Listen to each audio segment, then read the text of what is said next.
So today we're diving into one of the most incredible engineering stories of our time.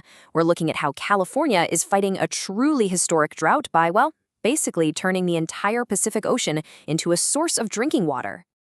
Okay, to really get what's at stake here, you have to start with this number, 1,200 years.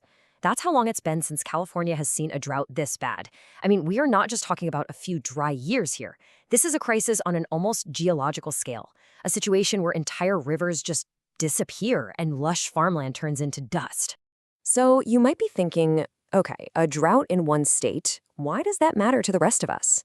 Well, it matters because California isn't just any state. Its economy, and especially its farms, are absolutely critical for pretty much everyone.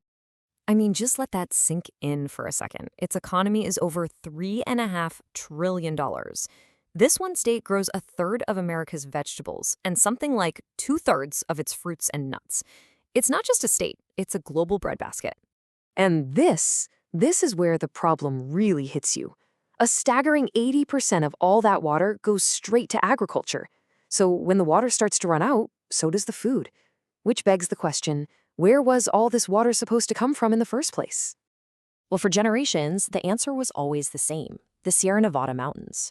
The snow that fell in the winter was like this massive natural water bank. It would melt slowly all spring and summer, feeding the whole state.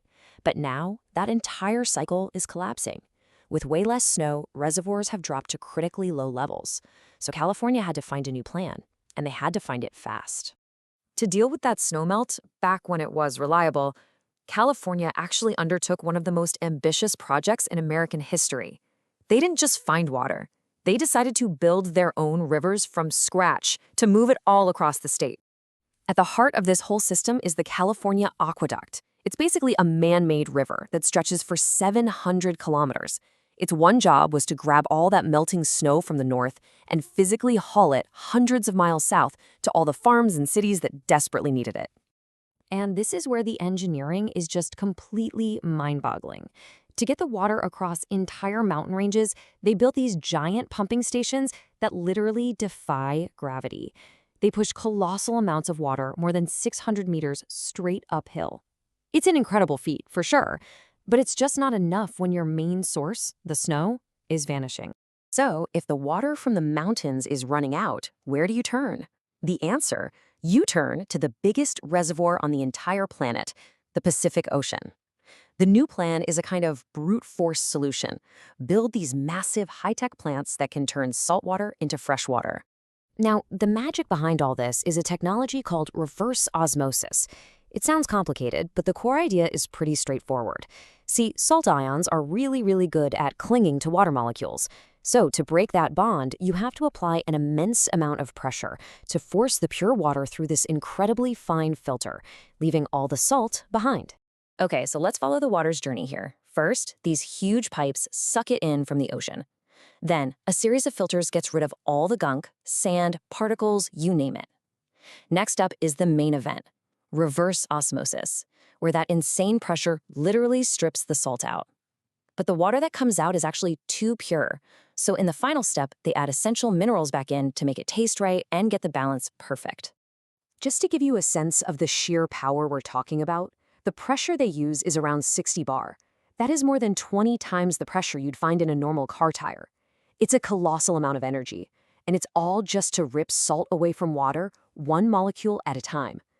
But making fresh water from the ocean is only one part of the puzzle.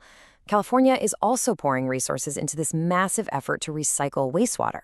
The goal here is simple: make sure not a single drop is ever wasted by creating a sustainable, closed-loop system. And this journey from the sewer right back to the tap is another engineering marvel. After they screen out all the solids, the water moves to this really fascinating biological stage, and we'll get to that in just a second. After that, microfilters pull out any bacteria, and finally, it goes through the exact same reverse osmosis process used for desalination, which produces exceptionally pure, clean water. So, that biological stage, this is where it gets really clever. All the hard work is done by billions of these invisible, tiny workers. They're basically microorganisms that get pumped full of oxygen, which supercharges their natural ability to just eat up all the organic waste. It's like nature, but put on hyperdrive by technology, all to clean our water for us. So, what does this all add up to? Well, it's not about picking one solution and ditching the others.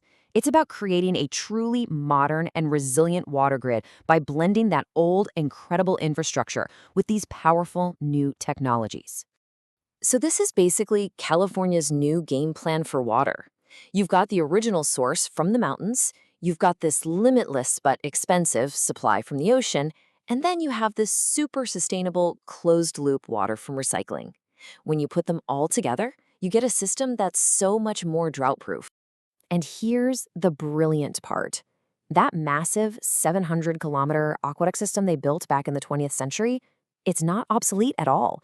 It's being completely repurposed. Now it acts as the backbone, the beating heart that connects all these different water sources and distributes this new blended water all across the state. Of course, and this is a big of course, all this security comes at a price. Desalinated water can be anywhere from 2 to 4 times more expensive than the water that used to flow down from the mountains. And that's the core of California's trillion-dollar bet, paying a huge premium for a reliable, truly drought-proof supply of water. So, has it been worth it? Well, this incredible integrated network, this blend of old and new, is exactly what's allowing the state's vital agricultural industry to survive. Fields that were once at the mercy of unpredictable snow can now keep producing, which helps feed the nation even in the middle of the worst droughts. And that brings us to the final big question. California has engineered this incredibly complex, incredibly expensive solution to solve its water crisis. But as our climate keeps changing and water gets more and more scarce everywhere, is this high-cost, high-tech model the future for the rest of the world too?